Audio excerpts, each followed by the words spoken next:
Del Martirologio Romano, memoria de San Antonio Abad, que habiendo perdido a sus padres, distribuyó todos sus bienes entre los pobres, siguiendo la indicación evangélica, y se retiró a la soledad de la Tebaida, en Egipto, donde llevó una vida ascética. Trabajó para reforzar la acción de la Iglesia, sostuvo a los confesores de la fe durante la persecución del emperador Diocleciano y apoyó a Atanasio contra los arrianos, y reunió a tantos discípulos que mereció ser considerado padre de los monjes. Etimológicamente, Antonio significa florido, inestimable. Viene de la lengua griega. Antonio nació en el pueblo de Coma, cerca de Heraclea, en el Alto Egipto. Se cuenta que alrededor de los 20 años de edad vendió todas sus posesiones, entregó el dinero a los pobres y se retiró a vivir en una comunidad local haciendo ascética, durmiendo en un sepulcro vacío. Luego pasó muchos años ayudando a otros ermitaños a dirigir su vida espiritual en el desierto. Más tarde se fue internando mucho más en el desierto para vivir en absoluta soledad. De acuerdo a los relatos de San Atanasio y de San Jerónimo, popularizados en el libro de Vidas de Santos, la leyenda dorada que cumplió el dominico genovés Santiago de la Vorágine en el siglo XIII, Antonio fue reiteradamente tentado por el demonio en el desierto. La tentación de San Antonio se volvió un tema favorito de la iconografía cristiana, representado por numerosos pintores de fuste. Su fama de hombre santo y austero atrajo a numerosos discípulos, a los que organizó en grupo de ermitaños junto a Pispir y otro en Arsínoe. Por ello se le considera el fundador de la tradición monacal cristiana.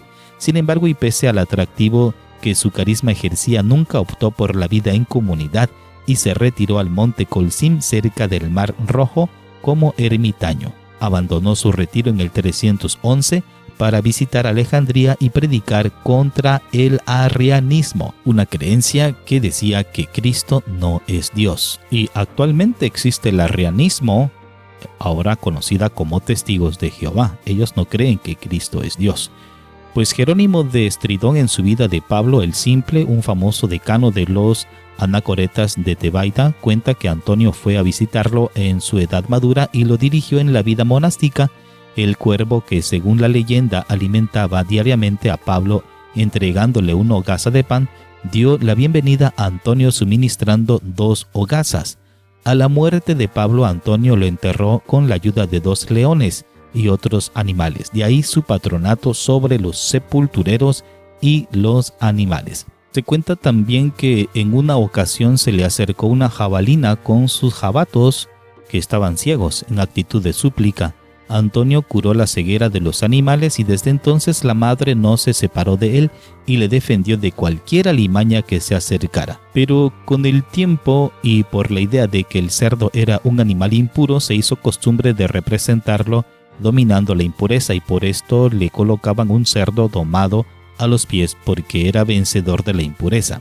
Además, en la Edad Media, para mantener los hospitales, soltaban los animales, y para que la gente no se los apropiara, los pusieron bajo el patrocinio del famoso San Antonio, por lo que corría su fama. En la teología, el colocar los animales junto a la figura de un cristiano era decir que esa persona había entrado en la vida bienaventurada, esto es, en el cielo, puesto que dominaba la creación.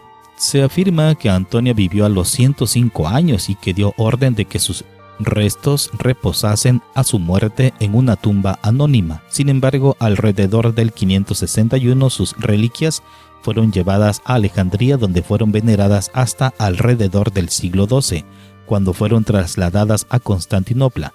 La Orden de los Caballeros del Hospital de San Antonio, conocidos como hospitalarios, fundada por esas fechas, se puso bajo su advocación. La iconografía lo refleja, representando con frecuencia a Antonio con el hábito negro de los hospitalarios y la tau o la cruz egipcia, que vino a ser el emblema como era conocido. Tras la caída de Constantinopla, las reliquias de Antonio fueron llevadas a la provincia francesa del Delfinado, a una abadía que años después se hizo célebre bajo el nombre de San Antonio en Vienois. La devoción por este santo llegó también a tierras valencianas, difundida por el obispo de Tortosa a principios del siglo XIV. La orden de los antonianos se ha especializado desde el principio en la atención y cuidado de enfermos con dolencias contagiosas, peste, lepra, sarna, venerias y sobre todo el ergotismo, llamado también fuego de San Antón o fuego sacro o culebrilla. Se establecieron en varios puntos del Camino de Santiago a las afueras de las ciudades donde atendían a los peregrinos afectados. El hábito de la orden es una túnica de sayal con capuchón y llevan siempre una cruz en forma de tau como la de los templarios. Durante la Edad Media además tenían la costumbre de dejar sus cerdos sueltos por las calles para que la gente les alimentara. Su carne se destinaba a los hospitales o se vendía para recaudar dinero para la atención de los enfermos.